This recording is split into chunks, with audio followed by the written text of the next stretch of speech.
रपुंज़ल। एक बार दूर देश में एक प्यारा सा जोड़ा रहता था। एक दिन महिला ने अपने पति को खुशखबरी दी कि वो गर्भवती है। उसका पति ये खबर सुनकर बहुत खुश था। उसने कहा कि वो उसके लिए कुछ भी करेगा। और एक दिन उसने उसे बताया कि उसे लेट्यूस का कुरकुरा सलाद खाने की बहुत इच्छा हो रही है। जब तक मैं अपने पड़ोसी के बागीचे में से कुछ स्वादिष्ट सलाद नहीं खा लूंगी, तब तक मुझे चैन नहीं मिलेगा।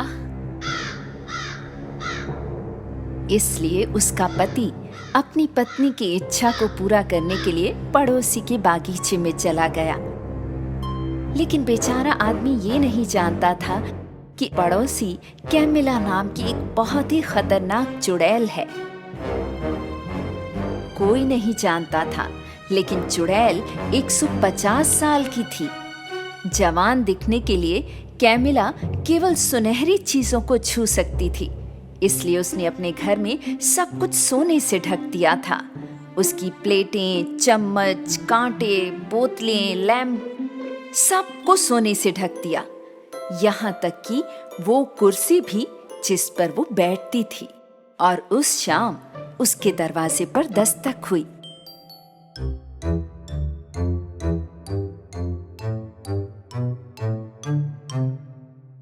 ये उनका पड़ोसी था जो अपनी गर्भवती पत्नी के लिए कुछ लेट्यूस मांगने आया था। कैमिला ने कहा कि वो बागीचे से जितना चाहे उतना ले सकता है, लेकिन एक शर्त के तहत। अगर तुम्हारे बच्चे के बाल सुनहरे हुए तो मैं इसे लूंगी।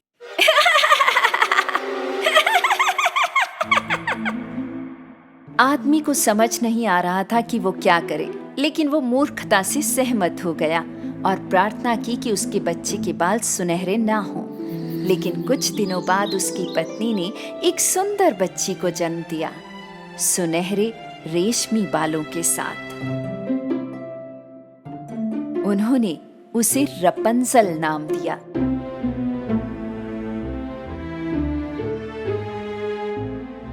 कैमिला पता नहीं कैसे जानती थी कि बच्चे का जन्म सुनहरे बालों के साथ होगा, इसलिए वो माता पिता से बच्चे को लेकर अपने घर आ गई। चुड़ैल ने रपुंज़ल की बहुत अच्छी देखभाल की। वो उसके सुनहरे बालों में कंघी करती, जो हर दिन थोड़े लंबे हो जाते थे। कैमिला कभी नहीं चाहती थी कि उसके बाल कटे हों, क्योंकि वो बालों की लंबी लटें लेती, इसे जादुई काढ़े में पकाती और इसे सोने में बदल देती। मेरा जादू उसके लंबे सुनहरे बालों को सोने में बदल देता है। मैं जीवन के लिए तैयार हूँ। गहरे जंगल में कैमिला ने एक विशाल लंबा टावर बनाने के लिए अपने जादू का इस्तेमाल किया, रपुंज़ल को कैद करके रखने के लिए, ताकि उसके बाल सुरक्षित रहें। टावर के अंदर सीढ़ियां भी नहीं थी, ये सिर्फ एक छोटा कमरा था, बस एक छोटी सी खिड़की के साथ। रपुंज़ल 18 साल तक अकेले इस कमरे में बड़ी हुई, सिर्फ कैमिला से मिलते हुए।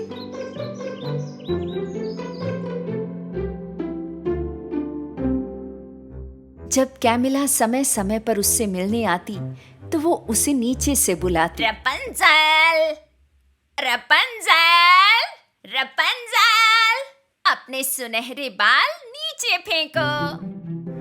रपुंज़ल अपने बालों को खिड़की से नीचे लटकाती और कैमिला उसकी चोटी को पकड़ लेती और उसे पकड़कर टावर में चढ़ जाती। माँ, इस टावर में सीढ़ियाँ क्यों नहीं है? मैं जमीन पर कदम क्यों नहीं रख सकती? मुझे फूलों और जानवरों के साथ खेलना है। मेरी सुंदर सुनहरे बालों वाली बच्ची, यही एक तरीका है जिससे मैं तुम्हें दुनिया की बुराइयों से बचा सकती हूँ। यहाँ बाहर बहुत से खतरनाक जानवर हैं और सभी प्रकार के स्वार्थी जीव हैं। अगर तुम्हें कुछ हो गया तो मैं जीवित नहीं रहूंगी। एक दिन देश का सुंदर राजकुमार रॉब, जो उसी दिन पैदा हुआ था जब रपंजल पैदा हुई थी, वो अपने घोड़े को जंगल में सवारी के लिए ले गया। राजकुमार ने जंगल में गाना सुना और ध्यान से सुनने लगा। ये आवाज कितनी खूबसूरत आवाज है।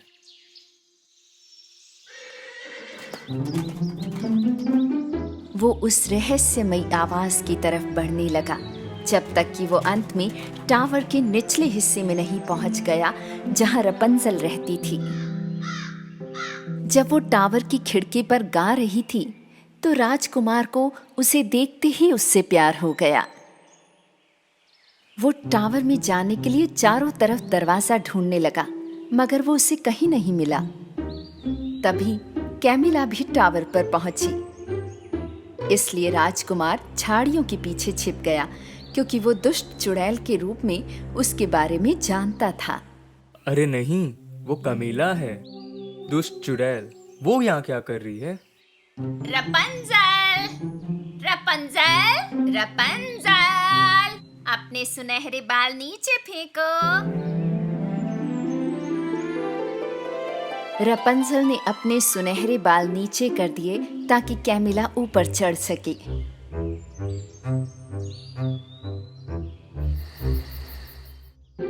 अगले दिन राजकुमार टावर पर फिर से आया। वहां पहुंचकर उसने चुड़ैल की आवाज की नकल करते हुए टावर पर आवाज लगाई।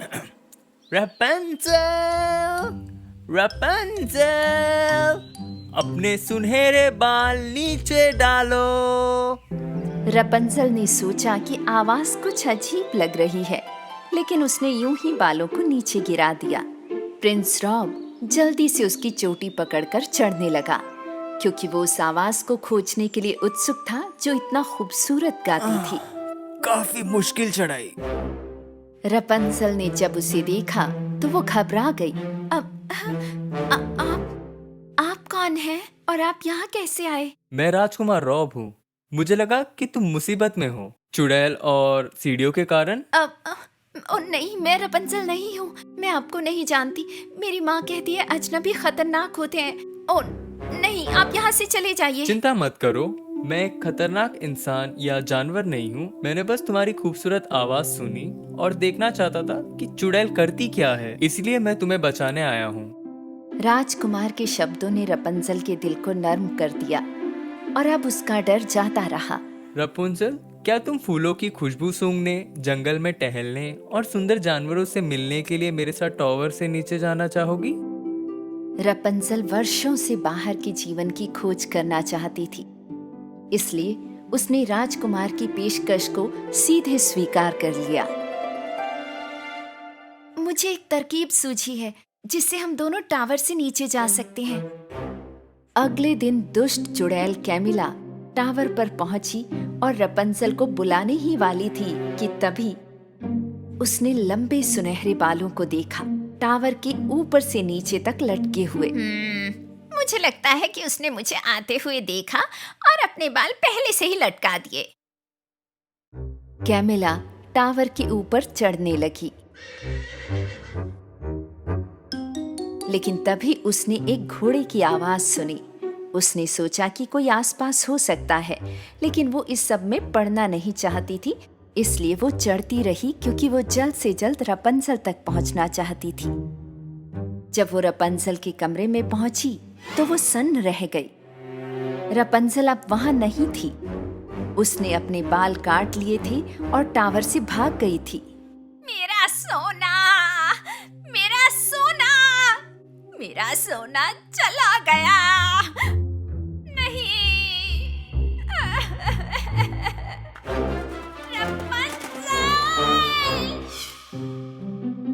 रपंजल ने अपने बाल काट लिए थे और टावर की दीवार पर लोहे से बांध दिए थे ताकि वो और राजकुमार एक साथ नीचे उतर सकें। कैमिला ने अकेले टावर में चिंतित होकर रपंजल के कटे बालों को छुआ। नहीं, नहीं, नहीं, नहीं, ये अब काम नहीं करता क्योंकि बाल कटे हुए हैं। बालों को सोने में बदलने के लिए जड़ें होनी चाहिए। इसी बीच राजकुमार रॉब और रपंजल राजकुमार के महल में पहुंचे और राजकुमार ने सब कुछ बताया अपने माता पिता यानी राजा और रानी को।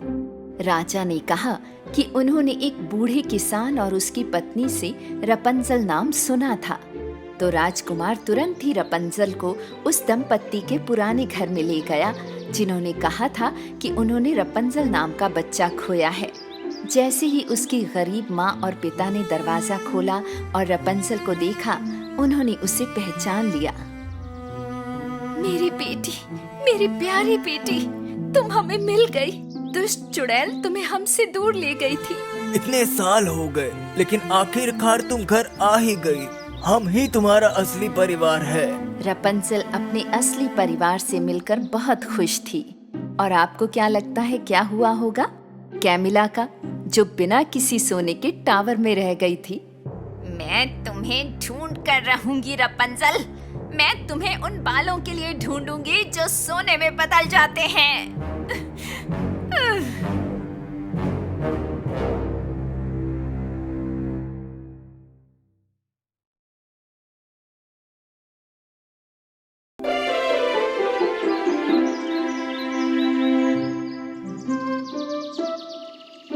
रपंजल, लंबे बालों की दोस्त।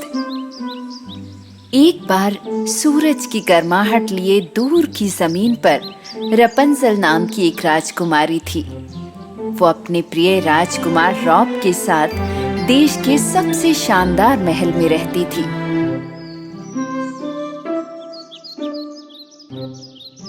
एक दिन रपंजल महल के बागीचे में एक पेड़ पर अपने बालों पर झूल रही थी कि तभी उसने एक आवाज सुनी जिसे उसने पहले कभी नहीं सुना था। थोड़ा धीरे करो, मैं गिर रही हूँ। हाँ? ये कौन कह रहा है? मैं ज्यादा देर तक पकड़े नहीं रह सकती, मैं गिर रही हूँ। क्या मैं दिन में सपने देख रही हूँ? मेरे सिर में ये क्या आवाज है? ये मैं हूँ, मैं।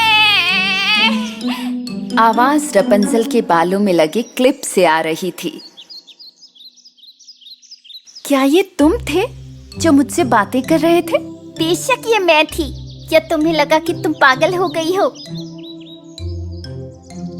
छोटू हेयर क्लिप ने चलना शुरू किया और रपंजल, जिसने पहले कभी एक बोलने वाला हेयर क्लिप नहीं देखा था, उसके पीछे चल दी। तो क्या तुम्हारा कोई नाम है? बेशक, मेरा नाम क्लैप्सी है। यानी तुम में हमेशा बात करने का गुण रहा है क्लैप्सी? सिर्फ मैं तुमसे बात नहीं कर सकती थी। ऐसा क्यों है? छोटू क्लैप्सी ने रुककर रपंजल को सब कुछ बताना शुरू किया। मैं भी कभी तुम्हारी तरह एक खूबसूरत युवा लड़की थी। बेशक मेरे बाल उतने लंबे, सुनहरे और चमकदार नहीं थे जितने कि तुम्हारे।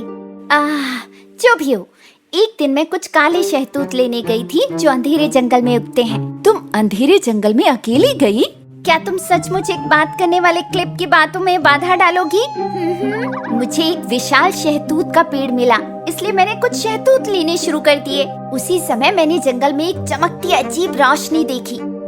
मैं उत्सुकता में प्रकाश के करीब चली गई, ये देखने की वहाँ क्या था। और मेरे सामने एक बच्चे के साथ एक बूढ़ी औरत खड़ी थी। और जानती हो, वो बच्चा तुम थी रपंजल।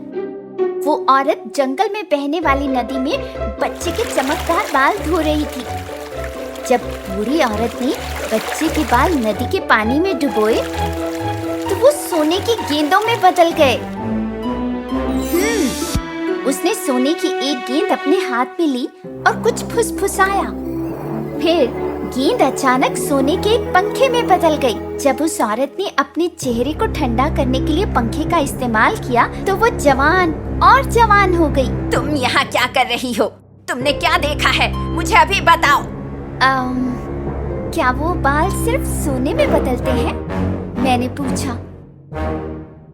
तब बूढ़ी औरत, वो जो जवान दिखती थी, उसने मुझे हेयर क्लिप में बदल दिया।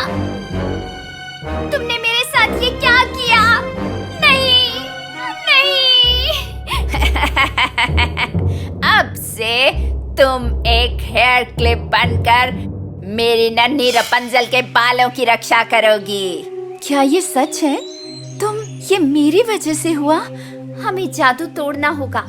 ये सब उस दुष्ट चुड़ैल कैमिला का दोष है। केवल कैमिला ही जानती है कि मुझे फिर से इंसान कैसे बनाना है।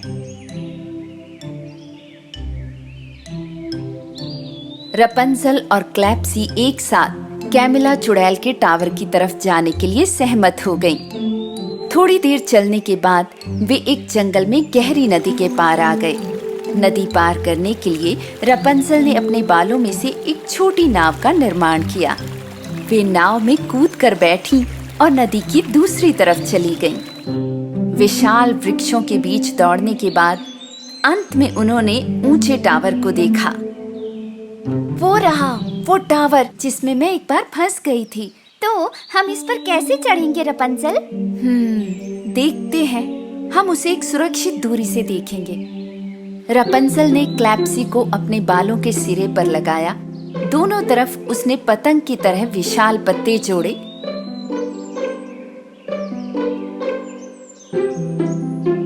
फिर उसने अपने बालों को आकाश में टावर के शिखर पर फेंक दिया। और तुम ऊपर जाओ लंबे छोटू हेयर क्लिप। क्लैप्सी आकाश में उड़ने लगी और अंदर देखा। उसने सबसे पहले जो देखा वो थी एक झाड़ू जो अपने आप ही फर्श को बुहार रही थी। एक पल के बाद उसने कैमिला को झाड़ू से बात करते हुए सुना। झाड़ू झाड़ू, मेरी सुनहरी झाड़ू ब्रूमी, मुझे बताओ मैं कैसे रपंजल के बाल वापस पाने वाली हूँ। मैं अपने सोने के बिना नहीं रह सकती। उदास मत हो मेरी मालकिन, यदि आप बस खिड़की से बाहर देखेंगी तो आप उस जादुई बाल को देख पाएंगी। क्लैप्सी सीधे मैदान में वापस चली गई। तुम्हारे दिमाग पर भी झाड़ू फिर गई है ब्रूमी। नहीं मेरी मालकिन, मैं सच कह रही हूँ। यदि विश्वास नहीं तो बस एक नजर डालें। क्लैप्सी ने घबराकर रपंजल को बताया कि ब्रूमी ने उन्हें देख लिया है। कैमिला खिड़की में चली गई। हालांकि उसे अब भी विश्वास नहीं था जो ब्रूमी ने कहा, पर जब उसने नीचे देखा तो उसने रपंजल और क्लैप्सी को भागते हुए देखा। रुक जाओ, मत जाओ, मैं बदल गई हूँ, मैं अब पहले जैसी नहीं रही। रपंजल एक सेकंड के लिए रुक गई। क्लैप्सी, क्या तुमने सुना? शायद वो हमारी मदद करे। लेकिन कैसे? रपंजल क्लैप्सी के साथ वापस टावर पर गई। कैमिला उड़ते हुए टावर से नीचे उतरी, ब्रूमी पर सवार होकर। जैसे ही उसने रपंजल के चमकदार बाल देखे, उसकी आंखें चमकने लगी। वो रपंजल के बालों को छूना चाहती थी, इसलिए नजदीक आई। इतना पास मत आओ कैमिला। मैंने तुम्हें बहुत याद किया रपंजल। अगर मैं तुम्हारे बालों को सिर्फ एक पल के लिए छू लूं तो। हम एक सौदा करते हैं। मैं तुम्हें अपने कुछ बाल दूंगी और बदले में तुम क्लैप्सी को वापस इंसान बना दोगी। हाँ, बिल्कुल, सौदा हुआ। रपंजल, तुम मुझे अपने सुनहरे बाल दे दो। रपंजल ने अपने बालों का एक टुकड़ा लिया और उसे कैमिला को सौंप दिया। कैमिला बालों को लिए बाहर निकली और आखिरकार मुझे बालों का वो टुकड़ा मिला जिससे मैं फिर से जवान बनूंगी। जल्दी करो, अब मेरी बारी है, मुझे वापस इंसान बनाओ। कैमिला जो ब्रूमी पर बैठी और पहले से ही उड़ गई, उन पर चिल्लाई। तुम्हें 7 शिखर वाले पर्वतों के पीछे ड्रैगन बनाना होगा। केवल तभी तुम फिर से इंसान बन सकती हो। 7 शिखर वाले पहाड़ों के पीछे एक ड्रैगन? अगर कैमिला सच कहती है तो हम उस ड्रैगन को पक्का ढूंढ कर रहेंगे। क्लैप्सी, तुम तैयार हो? मेरी मालकिन, क्या सचमुच उन पहाड़ों पर ड्रैगन है? नहीं, कोई ड्रैगन नहीं है। रपंजल ने क्लैप्सी को अपने बालों से जोड़ा और दोनों एक बड़े साहसिक कार्य के लिए पहाड़ों की तरफ चल पड़ी।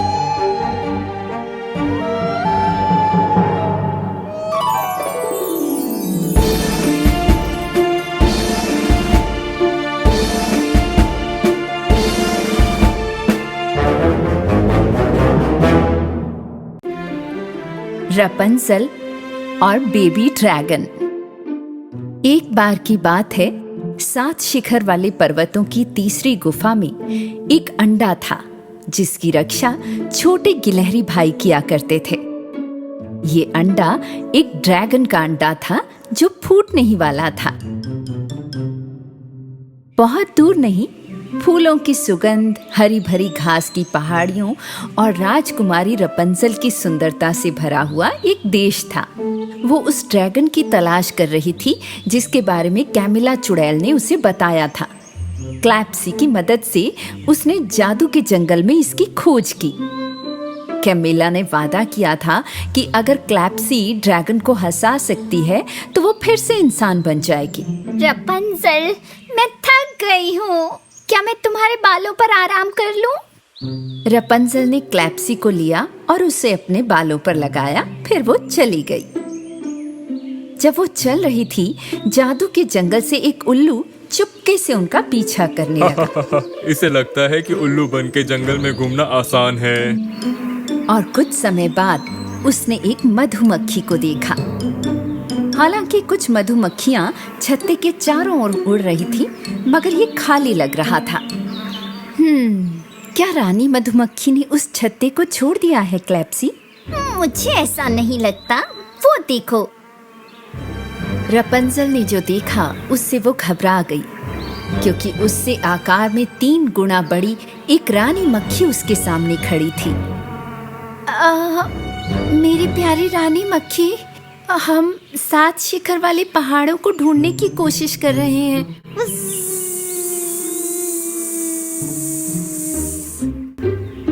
हाँ, सच में। क्या हम सही रास्ते पर जा रहे हैं या गलत रास्ते पर? मुझे लगता है हम सही रास्ते पर हैं रपंजल। चलो हम दूर हट जाएं। धन्यवाद मेरी प्यारी रानी, इस सीजन में आपके पास बहुत सारा शहद हो। रपंजल और क्लैप्सी विशाल रानी मधुमक्खी से जल्दी से दूर हट गए। वे जिस रास्ते पर चले वहाँ उन्होंने विशालकाय स्नैपड्रैगन फूल देखे। रपंजल, वो स्नैपड्रैगन फूल है ना? वही है ना? वे वही हैं। स्नैपड्रैगन फूल, वो तो अपना मुंह खोल सकते हैं। क्लैप्सी, अगर हम शांत हैं तो वे हमें कुछ नहीं करेंगे। पर शोर के प्रति चौकन्ने स्नैपड्रैगन ऐसे लग रहे थे जैसे वे सो रहे हों। रपंजल और क्लैप्सी धीमे और खामोश कदमों से चलने लगी, लेकिन तभी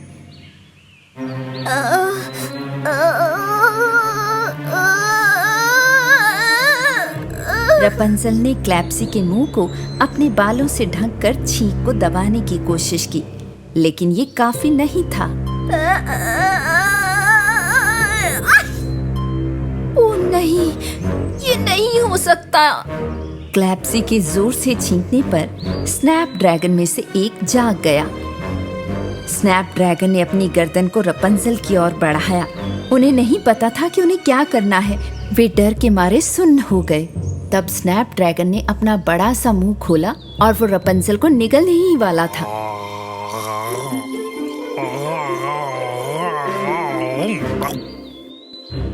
लेकिन उसने अपने बालों को एक भारी चट्टान तक फैला दिया, इसे कसकर पकड़ लिया और फिर इसे स्नैपड्रैगन के मुंह में फेंक दिया।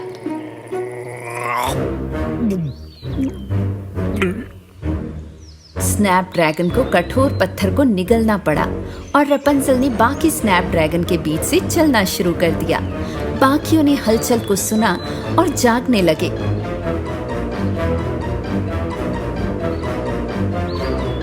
क्लैप्सी और रपंजल थक गए थे, लेकिन कम से कम वे स्नैपड्रैगन से दूर निकल आए थे। और तब उन्हें सामने एक विशाल पर्वत दिखाई दिया। थोड़ी देर तक इसे देखने के बाद उन्होंने महसूस किया कि पहाड़ पर ठीक 7 गुफाएं थी। मुझे लगता है हमने कैमिला वाले पर्वत को ढूंढ लिया है। ड्रैगन आसपास ही होना चाहिए। रपंजल ने पहाड़ पर एक चट्टान को देखा और उसने अपने मजबूत लंबे बाल ऊपर फेंक दिए। बालों ने खुद को चट्टान की चोटी पर लपेटा, इसलिए क्लैप्सी और रपंजल इसे पहाड़ पर चढ़ने के लिए इस्तेमाल कर सकते थे।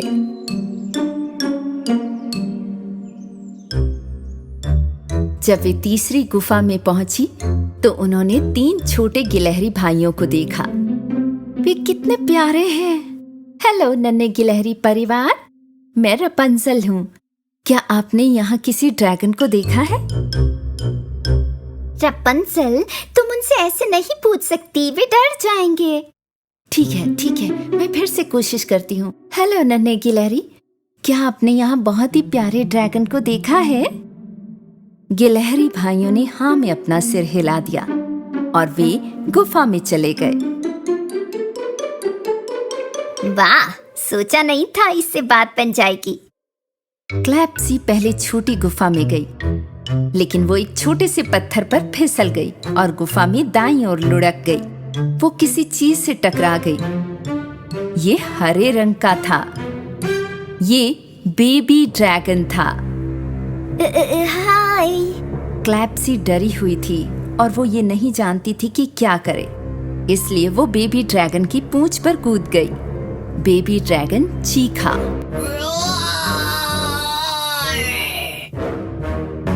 हमने उसे ढूंढ लिया जिसके बारे में कैमिला बात कर रही थी। मुझे विश्वास नहीं हो रहा।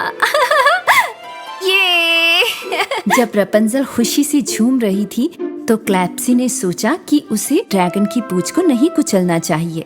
ड्रैगन नीचे झुक गया क्लैप्सी को करीब से देखने के लिए। मुझे लगता है वो मुझे पसंद नहीं करता। नहीं, मुझे यकीन है वो करता है, लेकिन समस्या ये है कि उसे जताना नहीं आता। यही बात है ना ड्रैगन? रुको, हम तुम्हें एक नाम देते हैं, ड्रेडो। कितना प्यारा है ना? तुम उसकी अच्छी दोस्त बन सकती हो क्लैप्सी।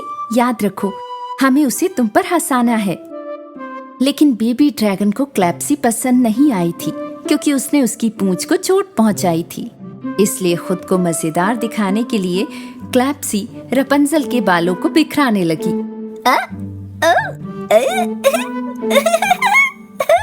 लेकिन इससे ड्रेडो को जरा भी हंसी नहीं आई। इसके बाद क्लैप्सी ने एक पत्ती से ड्रैगन आकार बनाने की कोशिश की।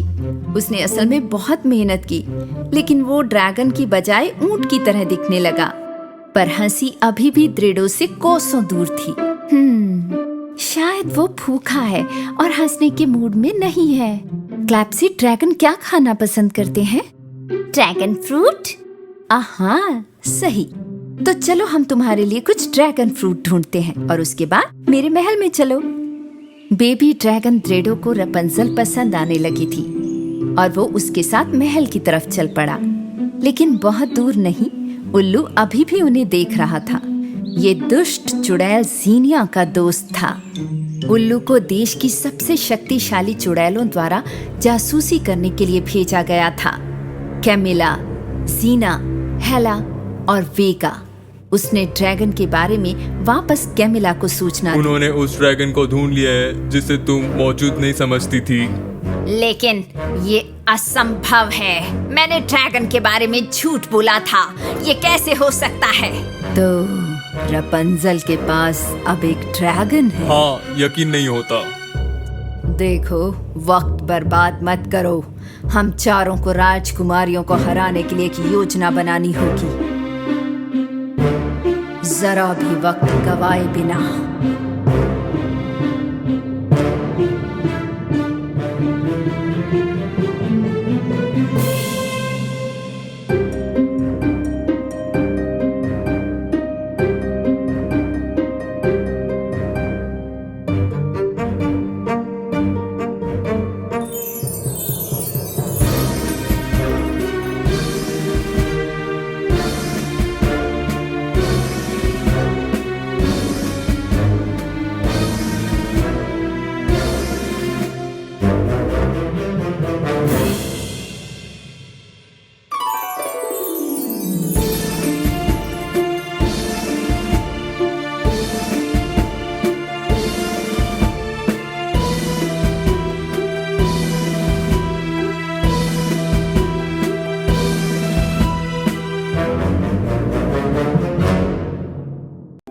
रपंजल, राजकुमारियों की सभा।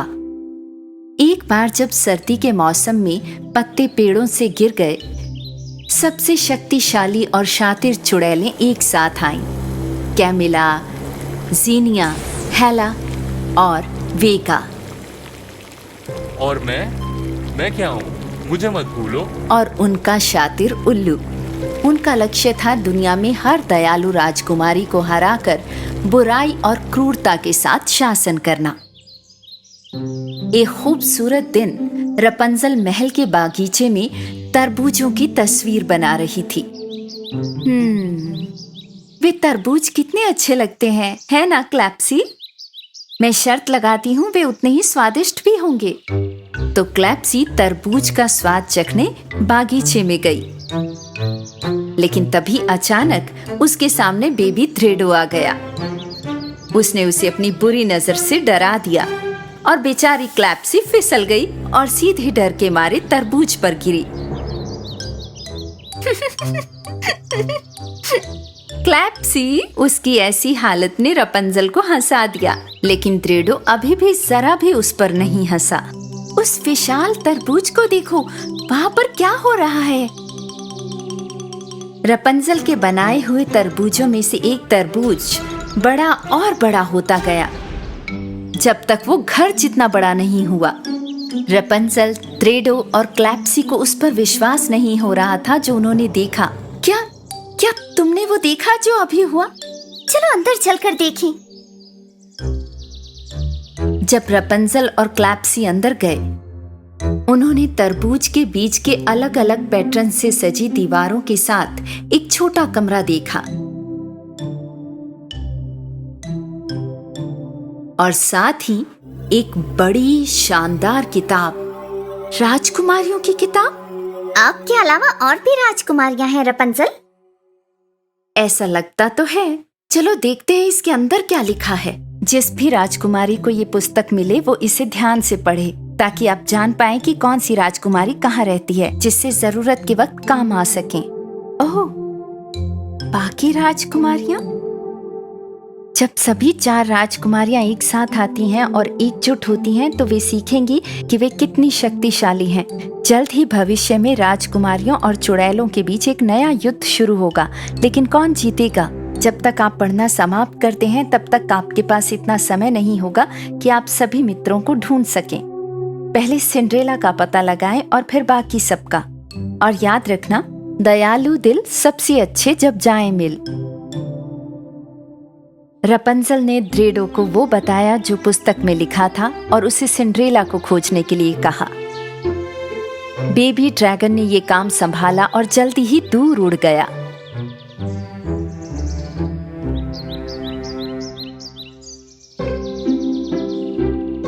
कुछ समय बाद वो मोज़रेला और चेडर नामक 2 चूहों से मिलने के लिए कहीं पहुंचा।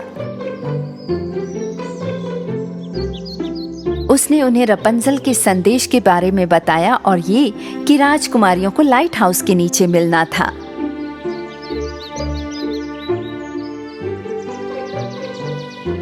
मोज़रेला और चेडर सिंड्रेला को बताने के लिए दौड़े, जो तुरंत बाकी राजकुमारियों से मिलने के लिए निकल पड़ी। जैसे ही वो जादू के जंगल से गुजरी, उसने फ्रैकल्ड को देखा जो ब्लैकबेरीज चुन रही थी। हे फ्रैकल, स्नो वाइट को बताओ कि हमें लाइट हाउस के नीचे मिलना है। तो फ्रैकल स्नो वाइट को बताने के लिए तुरंत चली गई। और जब स्नो वाइट चली गई, उसने देखा कि सीगल रिंगो उसके ऊपर उड़ रहा है। उसने उसे बुलाया। हे रिंगो, रिंगो, तुम्हें मरमेड आर्या को बताना है सभी राजकुमारियों को लाइट हाउस के नीचे मिलना है। तो सीगल रिंगो ने जो सुना था वो बताने के लिए उड़कर समुद्र तट पर बने महल में जलपरी के पास पहुंचा। लेकिन जलपरी महल में नहीं थी, इसलिए रिंगो घाट पर खड़ा होकर सीटी बजाने लगा। डॉल्फी, जिसने रिंगो की सीटी सुनी, लहरों के बीच में से दिखाई दी। रिंगो ने डॉल्फी को सीधे नन्ही जलपरी के पास जाकर उसे स्नो वाइट की खबर देने के लिए कहा। तब पानी के नीचे के राज्य में जाने के लिए डॉल्फिन ने पानी में छलांग लगाई और आर्या से कहा कि उसने क्या सुना है। जैसे ही आर्या को उसकी बात समझ में आई कि क्या चल रहा है, वो जल्दी से समुद्र की सतह पर लाइट हाउस की तरफ तैर गई। जब जलपरी पहुंची तो उसकी मछली की पूंछ मानव पैरों में बदल गई और वो जल्दी से उस स्थान पर पहुंच गई जहां राजकुमारियां इकट्ठी हुई थीं। हाय, मैं जलपरी आर्या हूँ। तो आप जरूर बाकी राजकुमारियां हो। आर्या, स्वागत है। मैं रपंजल हूँ। मैं स्नो वाइट हूँ और मेरा नाम सिंड्रेला है। देखो, अब हम सब एक साथ हैं। उन्होंने तब तक बातें की जब तक सूरज ने चंद्रमा की जगह नहीं ले ली और एक दूसरे को अपनी कहानियां सुनाई। रात के अंत में जब समुद्र में लाइट हाउस रोशन हुआ, राजकुमारियां अपनी महाशक्तियों की खोज के लिए जंगल में चली गईं। ये दुनिया भर में बुराई फैलाने वाली चुड़ैलों को शक्ति दिखाने का समय है। सही कहा, हमें तैयार रहना चाहिए। सिंड्रेला ने बाकी राजकुमारियों को जानवरों के साथ बातें करने की अपनी योग्यता के बारे में बताया।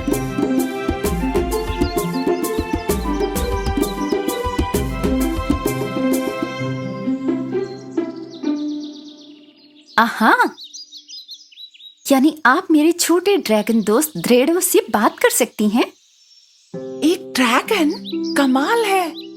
कितना मजेदार है। तभी ड्रेडो सामने आया। हेलो ड्रेडो। क्या आप मेरी भाषा बोल सकती हैं? हाँ, तुमसे मिलकर खुशी हुई। वाह, तुम सच में जानवरों से बात करती हो। तो आपके सुपर पावर क्या है जलपरी आर्या? मैं आपको यहाँ से हर चीज दिखा सकती हूँ। जलपरी ने अपनी आंखें बंद कर ली और अपने हाथों को एक साथ रखा। अपने चारों ओर बिखरी रोशनी के साथ उसने सभी राजकुमारियों को हवा में उठा लिया।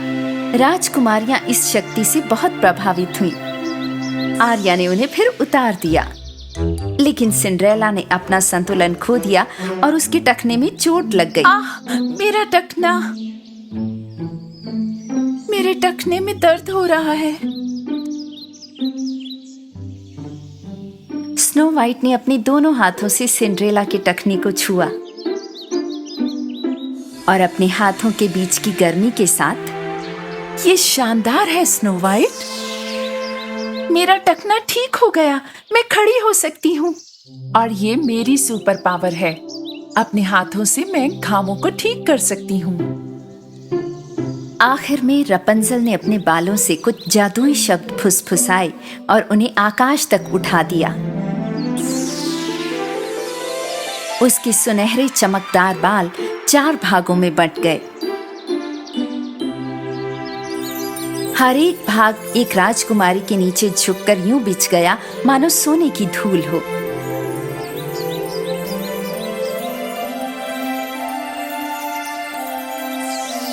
फिर सभी हिस्से फिर से एक हो गए और एक पुल का निर्माण किया जिसे राजकुमारियां पार कर सकती थीं। मेरी सुपर पावर ये है कि मेरे बालों पर मेरा नियंत्रण है। वाह, ये तो बहुत अच्छा है। स्नो वाइट, जलपरी आर्या, सिंड्रेला और रपंजल को लगा कि उनकी शक्तियां मिलकर दुष्ट चुड़ैलों को हरा सकती हैं। तो एक तरफ 4 अच्छे दिल वाली राजकुमारियां थी और दूसरी तरफ 4 दुष्ट चुड़ैलें एक साथ खड़ी थीं। और मैं अब भी यहीं खड़ा हूँ। और एक शैतान उल्लू। लेकिन याद रखना उल्लू, परियों की कहानियों में अच्छाई हमेशा बुराई पर विजय प्राप्त करती है।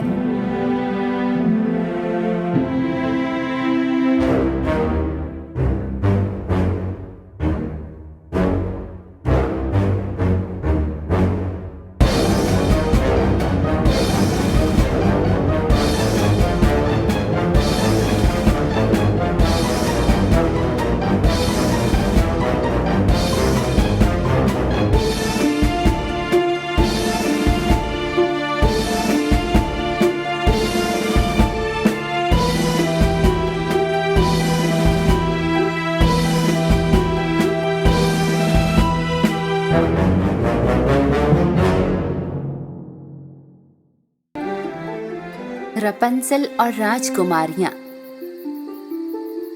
और दुष्ट चुड़ैलें। एक बार की बात है, दूर दूर देश में एक रात जहां कामना की लालटेनें आसमान में सजी, रपंजल, सिंड्रेला, जलपरी आर्या और स्नो वाइट सभी महासागर में लाइट हाउस के नीचे थे। हर एक ने दुनिया की बेहतरी की कामना की और फिर सूरज उदय हो गया। रपंजल की छोटू दोस्त क्लैप्सी सभी राजकुमारियों से पहले उठी और मीठी चेरी लेने के लिए जादुई वन की तरफ चल पड़ी। चेरी इतनी सुंदर, लाल और चमकदार थी कि वो खुद को रोक नहीं पाई और पूरी टोकरी खा गई। ये तो बहुत स्वादिष्ट है। तभी क्लैप्सी ने एक हिरन के बच्चे को देखा जिसके पैर में चोट लगी थी और वो लंगड़ा कर चल रहा था। हेलो बेबी हिरन, ये क्या हुआ तुम्हें? मेरे साथ आओ, मैं किसी को जानती हूँ जो तुम्हें ठीक कर सकता है। क्लैप्सी ने पलट कर देखा और आगे बढ़ना शुरू किया, लेकिन तभी हिरन में कुछ बदलाव आया और उसकी आंखें चमकीली लाल हो गईं। लेकिन क्लैप्सी को इस बदलाव के बारे में पता नहीं चला और वो हिरन को स्नो वाइट के पास ले आई, क्योंकि स्नो वाइट के पास जानवरों को ठीक करने की जादुई शक्ति थी। जब स्नो वाइट उसकी टांग को ठीक करने के लिए बेबी हिरन के पास आई, मासूम सा दिखने वाला हिरन तुरंत दुष्ट रानी हेला में बदल गया। जब स्नो वाइट ने हेला को देखा तो वो बहुत डर गई। हेला, तुमने मुझे यहाँ कैसे ढूंढ लिया? हेला ने जादुई तरीके से अपनी बाहें लहराई और राजकुमारी के नीचे की जमीन फट गई और स्नो वाइट धरती की गहराइयों में जा गिरी।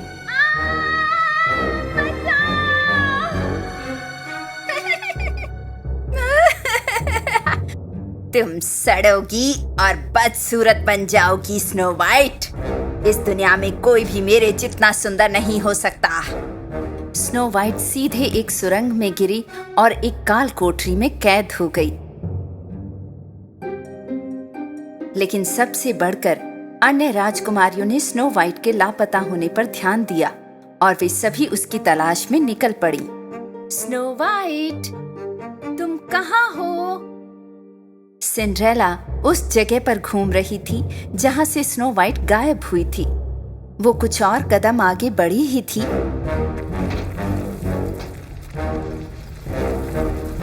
कि वो भी काल कोठरी में पहुंच गई। तभी जलपरी आर्या को समुद्र में किनारे से टकराती लहरों द्वारा एक सीशेल भेजा गया और उसने इसे सुना। क्या? वे उन्हें धरती के नीचे ले गए? मरमेड आर्या ने समुद्री शेल वापस लहरों को दिया और तुरंत जादुई जंगल में चली गई। उसी समय रपंजल और क्लैप्सी भी उस स्थान पर पहुंच गई जहां से स्नो वाइट गायब हुई थी। स्नो वाइट, तुम कहाँ हो? तुम कहाँ चली गई? रपंजल, देखो, जब मैंने उसे आखिरी बार देखा तो वो यही थी। और उसके इतना बोलते तक ही जमीन फिर से फटी और सिर्फ रपंजल अंदर गिर गई। आर्या, जो कि उसकी ओर दौड़ रही थी, को एहसास हुआ कि क्या हो रहा है और उसने अपने हाथों का इस्तेमाल करके रपंजल को रास्ते में ही रोक दिया। रपंजल हवा के एक बुलबुले में लटक गई और वापस जमीन पर आ गई। जब आर्या रपंजल के पास पहुंची तब भी जमीन फटी हुई थी और उसमें से आवाजें आ रही थी। कोई बचाओ, हमें बचाओ, हम यहाँ से निकल नहीं सकते। राजकुमारियों की आवाजें सुनकर रपंजल ने अपने बालों को उनकी मदद करने के लिए गड्ढे में डाल दिया। उसके बाल पकड़कर आर्या नीचे पहुंची। हम आ रहे हैं, चिंता मत करो। आर्या, बाहर देखो। जब आर्या देखने के लिए घूमी तो उसने वहां वेगा और हेला को देखा। वेगा, तुम यहाँ भी कैसे हो? शायद तुम मेरी शक्तियों को भूल गई हो आर्या। जब आर्या को बिल्कुल उम्मीद नहीं थी तो वेगा ने अपने ऑक्टोपस हथियारों से उस पर स्याही फेंकना शुरू कर दिया। आर्या ने खुद को बचाने के लिए अपने चारों ओर एक कवच बना लिया। उसी समय जमीन के ऊपर रपंजल के बेबी ड्रैगन ड्रेडो ने ड्रैगन फल खाए थे और वो अब एक विशाल ड्रैगन बन गया था।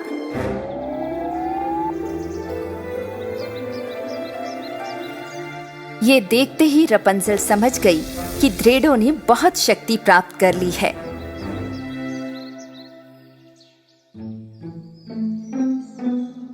ड्रेडो, हमारी मदद करो।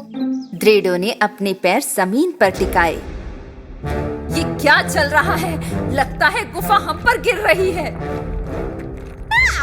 हम तो जैसे गुफा में फंस जाएंगे। ये महसूस करते ही कि ये सही समय है, आर्या ने अपनी पूरी ताकत का इस्तेमाल किया और काल कोठरी की सलाखों को खोल दिया और स्नो वाइट और सिंड्रेला को सुरंग से बाहर निकाला। बेशक वे सुरंग से बाहर आ गई थीं, लेकिन राजकुमारियां अभी तक जंगल में ही थीं। असल में वो अभी जंगल के बीचों बीच ही थी। जीनिया और कैमिला राजकुमारियों के ठीक सामने खड़े थे। झाड़ू झाड़ू झाड़ू, मेरी प्यारी झाड़ू, एक पत्थर का दानव बनाओ और इन राजकुमारियों को सबक सिखाओ। कैमिला की जादुई झाड़ू ब्रूमी ने चट्टान के टुकड़े इकट्ठे करके उन्हें कैमिला के सामने रख दिया। पर्याप्त चट्टानें इकट्ठी होते ही जीनिया ने अपने जादू का उपयोग करके उसे एक विशाल काय पत्थर के दानव में बदल दिया। पत्थर का दानव राजकुमारियों की ओर बढ़ने लगा, उन्हें चोट पहुंचाने के लिए। रपंजल ने अपने बालों को रस्सी की तरह फैलाया और पत्थर के दानव के पैरों को एक साथ बांध दिया, लेकिन पत्थर का दानव गिर गया था। वो हारा नहीं था। वो फिर से उठा और राजकुमारियों की तरफ दौड़ने लगा। मैं उसे नहीं रोक सकती। जलपरी आर्या ने अपनी शक्ति का उपयोग कर पत्थर के आदमी को हवा में दूसरी दिशा में भेजने की कोशिश की, लेकिन वो ना कर सकी।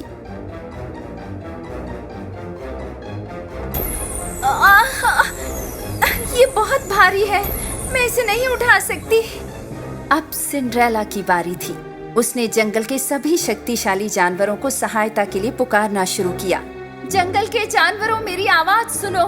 पत्थर का दानव बस कुछ ही कदम दूर था और उन्हें चोट पहुंचाने ही वाला था कि तभी आकाश में ड्रैगन ड्रेडो ने अपनी ताकत दिखाई। ड्रेडो ने पत्थर के दानव पर अपनी आग जैसी गर्म सांस छोड़ी।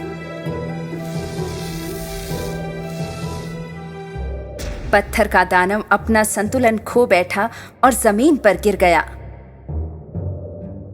लेकिन अभी भी उसे चोट नहीं लगी थी। तब ड्रैगन ने एक बार फिर से उस पर आग की गर्म सांसों से वार करना शुरू कर दिया, तो पत्थर के दानव ने अपनी बाह से एक टुकड़ा तोड़कर ड्रैगन पर फेंक दिया। जलपरी आर्या ने उस टुकड़े को अपने जादू से रोक दिया और ड्रैगन को लगने नहीं दिया। ड्रेडो इस सब से बहुत क्रोधित हो उठा। उसने पत्थर के दानव को अपने पंजों में दबोचा और उसे लेकर चट्टान पर उड़ गया। उसने बहुत बहुत ऊंचाई पर जाकर उसे नीचे गिरा दिया और गिरते ही पत्थर का दानव चकनाचूर हो गया। ड्रैगन ड्रेडो को पहाड़ियों में देखा जा सकता था। चुड़ैलें राजकुमारियों और ड्रैगन की शक्ति को देखकर इतना डर गई कि वे तुरंत वहां से भाग निकली। तुम हमें नहीं हरा सकती अगर हम सब एक साथ हैं। हमारे पास हैं जानवर, ड्रैगन और सुपर पावर्स। बस थोड़ा सा प्यार सब कुछ बदल देता है। और फिर सभी राजकुमारियां ड्रेडो की पीठ पर चढ़कर समुद्री लाइट हाउस की तरफ चल पड़ी। अच्छाई एक बार फिर से बुराई पर विजय पा चुकी थी, लेकिन असल में मायने रखता है बुरे लोगों को अच्छाई सिखाना।